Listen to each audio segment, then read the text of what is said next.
Bismillahirrahmanirrahim. Assalamualaikum warahmatullahi wabarakatuh. Perkenalkan, nama saya Muhammad Munawir, NIM 19270400009. Adalah salah satu mahasiswa dari program studi pendidikan teknologi pertanian kelas A angkatan 2019 Universitas Negeri Makassar. Nah, dalam video kali ini saya akan menjawab 3 pertanyaan yang merupakan tugas dari mata kuliah pengantar pendidikan kejuruan. Langsung saja kita masuk ke pembahasannya mengenai 3 pertanyaan tersebut. Pertanyaan pertama yakni 1. Model apa yang diterapkan SMK Pertanian dalam melaksanakan proses pendidikan? Apakah model tersebut efektif dilakukan dalam menunjang kompetensi siswa-siswi SMK? Kemukakan alasannya jika ya maupun tidak. Oke, langsung saja saya jawab pertanyaan pertama tersebut. Pada umumnya, model pendidikan yang diterapkan di SMK saat ini yaitu model pendidikan sistem ganda. Model tersebut sebenarnya belum efektif karena kondisi SMK saat ini tidak bisa memberikan waktu yang cukup pada siswa untuk melakukan praktek kerja. Bisa dibayangkan, dalam sekolah menengah kejuruan itu membutuhkan waktu 3 tahun. Sedangkan dalam model sistem ganda ini, praktek yang dilaksanakan di era industri atau di dunia industri itu hanya berkisar dalam kurun waktu 3-4 bulan. Jadi ini tidak sesuai dengan sistem ganda yang sebenarnya.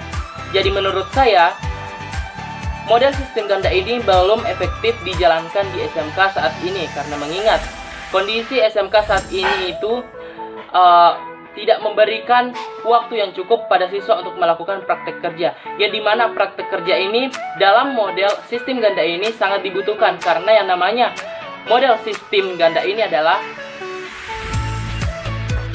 metode pendidikan yang ada di sekolah itu sesuai metode pendidikan yang ada di sekolah itu juga dilakukan atau dipraktekkan di dunia industri langsung. Jadi seperti itu. Jadi menurut saya, model sistem ganda yang dilaksanakan di Indonesia atau di sistem pendidikan kejuruan saat ini belum sepenuhnya efektif. Ya, langsung saja kita masuk ke pertanyaan kedua. 2. Analisis menurut Anda, model yang tepat dikembangkan di Indonesia disertai alasannya dan tetap berdasarkan sumber daya yang ada serta kondisi Indonesia dan SMK saat ini. Oke, mengenai pertanyaan kedua, saya langsung masuk saja di dalam pembahasannya. Metode pembelajaran di SMK yang seharusnya dilakukan di Indonesia saat ini mengingat kondisi Indonesia saat ini yakni menurut saya itu cocok dengan model magang. Karena mengapa? Dalam sistem model magang ini pendidikan sepenuhnya dilakukan di tempat industri atau di tempat praktek kerja. Dalam artian sebagian besar proses pendidikan dilakukan di tempat industri atau langsung di praktek kerjanya. Mengapa demikian? Mengapa demikian saya berkata begitu? Karena menurut saya SMK dari namanya saja sekolah menengah kejuruan. Di sini dalam sistem sekolah menengah kejuruan ini melakukan yang namanya banyak praktek karena tujuan umum dari SMK yaitu untuk mempersiapkan peserta didik agar kedepannya bisa menghadapi kehidupan yang layak serta bisa mendapatkan pekerjaan yang layak sesuai dengan jurusan yang didapatkannya. Jadi seharusnya metode pendidikan yang dilaksanakan di Indonesia saat ini yaitu mengenai metode magang. Karena metode magang ini dilakukan sebagian besar di tempat industri. Jadi peserta didik bisa langsung mengetahui cara-cara melakukan kerjaan langsung di tempat industrinya atau langsung di praktek kerjanya. Tidak lagi mengundur-undur waktu mengikuti pelajaran yang ada di sekolah, tapi langsung melakukan action di tempat kerja tersebut. Jadi menurut saya metode pembelajaran yang seharusnya sesuai untuk Indonesia saat ini, mengingat Indonesia saat ini agak tertinggal, seharusnya bisa langsung action mengambil alih untuk bisa langsung terjun ke dunia industri melakukan proses pembelajarannya agar siswa bisa langsung tahu mengenai ini yang harus dilakukan, ini yang harus dilakukan. Seperti itu. Terima kasih. Kita masuk ke pertanyaan ketiga. 3.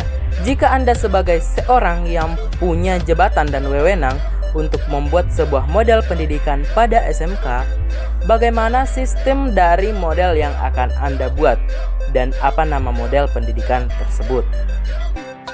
Ya, langsung saja saya jawab mengenai pertanyaan ketiga ini. Jika saya diberi wewenang untuk membuat suatu model pendidikan yang dilaksanakan di Indonesia saat ini atau khususnya di sekolah menengah kejuruan ini, saya akan membuat suatu model yang akan saya beri nama yakni 50-50 Preparing and Action. Apa sih 50-50 Preparing and Action itu? Jadi 50-50 Preparing and Action ini adalah pemberlakuan persiapan peserta didik di SMK dari persiapan untuk ke industri kerja serta juga melakukan action langsung di tempat kerja. Jadi 50-50 Preparing and Action ini adalah sebuah metode pembelajaran yang saya buat di mana peserta didik melakukan persiapan di dunia kerja itu 50% di sekolah, kemudian 50% selebihnya itu dilakukan di tempat industri. Secara umum seperti yang kita ketahui bahwa sistem pendidikan yang ada di SMK itu melakukan 70% praktek serta 30% materi. Namun, metode yang saya lakukan ini yaitu 50%-50%. Mengapa? Dari sisi 50% yakni mengenai pendidikan umum yang ada di sekolah atau persiapan peserta didik menuju ke praktek industri atau di industri kerja. 50% kita berikan materi, baik itu materi mengenai prakteknya ataupun materi-materi di luar praktek seperti bahasa Indonesia, bahasa Inggris, pendidikan kewarganegaraan dan sebagainya. Mengapa demikian saya ambil 50%? Dari mata pelajaran tersebut bisa kita berikan kepada siswa sehingga wawasan siswa menjadi lebih luas. Karena kan kedepannya kita ini menginginkan sumber daya manusia yang bermutu dari lulusan SMK. Jadi otomatis di samping siswa SMK yang mampu melakukan skill dalam bidang kerja, juga memiliki wawasan yang luas mengenai ilmu-ilmu umum. Bisa kita beri contoh. Jika dalam suatu SMK hanya melakukan banyak praktek, sedangkan melakukan materi di kelas itu sangat jarang atau bisa dikatakan kurang, maka seorang siswa akan cuma tahu mengenai praktek kerja tersebut, tidak bisa mendeskripsikan apa dan sebagainya. Dengan kata lain, public speaking siswa akan berkurang karena siswa hanya fokus terhadap praktek kerja, sedangkan kita membutuhkan sumber daya manusia yang bermutu. Yang bermutu yang dimaksud di sini yakni bisa terjun langsung di lapangan mengenai di industri pekerjaan atau bisa langsung terjun kerja. Kedua, berwawasan luas, dan yang ketiga itu bisa memiliki public speaking. Karena di era saat ini seluruh pekerjaan jika dilakukan pelamaran kerja atau apalah dan sebagainya itu pasti melakukan prosesi wawancara, dan di mana prosesi wawancara ini membutuhkan skill yang dimanakan public speaking. Nah, Pak, di sini 50% dari pelajaran umum ini kita gunakan untuk menambah wawasan siswa, kemudian juga melatih public speaking siswa. Dengan cara bagaimana? Kita dalam kelas kita menghidupkan yang namanya situasi kelas yang aktif, di mana memberikan kepada siswa keaktifan dalam berbicara sehingga siswa bisa melatih atau memacu adrenalinnya untuk tidak takut dalam melakukan public speaking atau bisa berani berbicara di depan umum. Karena berdasarkan pengalaman saya sewaktu sekolah dulu, saya adalah seorang siswa yang sangat pemalu, sangat takut akan berbicara di depan umum. Tetapi guru-guru saya selalu mendorong saya untuk memberanikan diri saya agar bisa berbicara di depan umum. Dengan cara bagaimana? Seperti yang saya jelaskan tadi, melakukan pendidikan di dalam kelas secara aktif, yaitu memberikan keaktifan berbicara kepada siswa sehingga keaktifan siswa berbicara dalam kelas itu bisa terlatih dengan baik sehingga sedikit demi sedikit public speaking siswa atau kemampuan berbicara siswa di depan umum akan meningkat pula. Nah, di sini dari 50% pendidikan dalam kelas. Kemudian 50% lagi pendidikan di luar sekolah atau dilakukan langsung praktek di kerja industri. Nah, dari 50% sebelumnya dari 50% sebelumnya materi yang dilakukan di sekolah itu dipersiapkan juga mengenai materi mengenai praktek industri yang langsung akan dilakukan siswa di tempat kerja industri nanti. Jadi di sini preparing atau persiapan siswa menuju praktek kerja itu dilakukan pada semester 1 hingga semester 3. Kemudian masuk di semester 4 hingga semester 6 itu dilakukan yang namanya praktek kerja langsung di tempat industri. Karena mengapa demikian? Secara siswa akan bisa ikut serta dalam suatu proses kerja jika siswa tersebut bisa terbiasa dalam proses kerja tersebut secara langsung. Jadi di sini saya ambil kurang lebih 1,5 tahun dalam melakukan proses praktek kerja agar siswa bisa menyesuaikan diri dengan industri kerja yang ada di Indonesia. Seperti itu.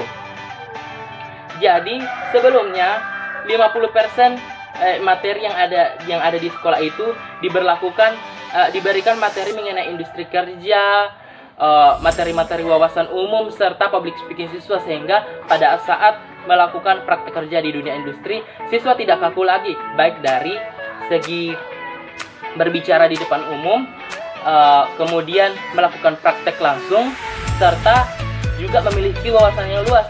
Sehingga kebanyakan kan siswa ketika masuk ke praktek industri mereka agak-agak canggung. Karena mengapa? Mereka malu. Di sini rasa malu. Kembali lagi kita masuk ke rasa tidak percaya diri. Rasa tidak percaya diri ini muncul karena siswa tidak memiliki kemampuan berbicara di depan umum yang baik, karena mereka tidak berani. Mengapa tidak berani? Karena mereka tidak pernah dilatih dalam melakukan proses berbicara di depan umum. Jadi sekali lagi, metode pendidikan yang menurut saya yang bagus dilakukan yaitu 50-50 preparing and action, di mana materi yang dilakukan di sekolah itu seimbang dengan praktek kerja industri yang dilakukan. Terima kasih. Ya, itulah tadi pembahasan mengenai 3 pertanyaan yang diberikan oleh dosen pengantar pendidikan kejuruan. Semoga ada manfaatnya. Jika ada kata-kata yang salah atau yang kurang dimengerti, mohon maaf, karena saya hanyalah manusia biasa yang tidak akan luput dari dosa, karena umumnya manusia adalah tempatnya kesalahan. Jadi semoga ada yang bisa dipetik dari pembicaraan saya tadi. Semoga ada manfaatnya bagi yang menonton video ini. Mohon maaf sekali lagi. Akhirul kalam. Wassalamualaikum warahmatullahi wabarakatuh.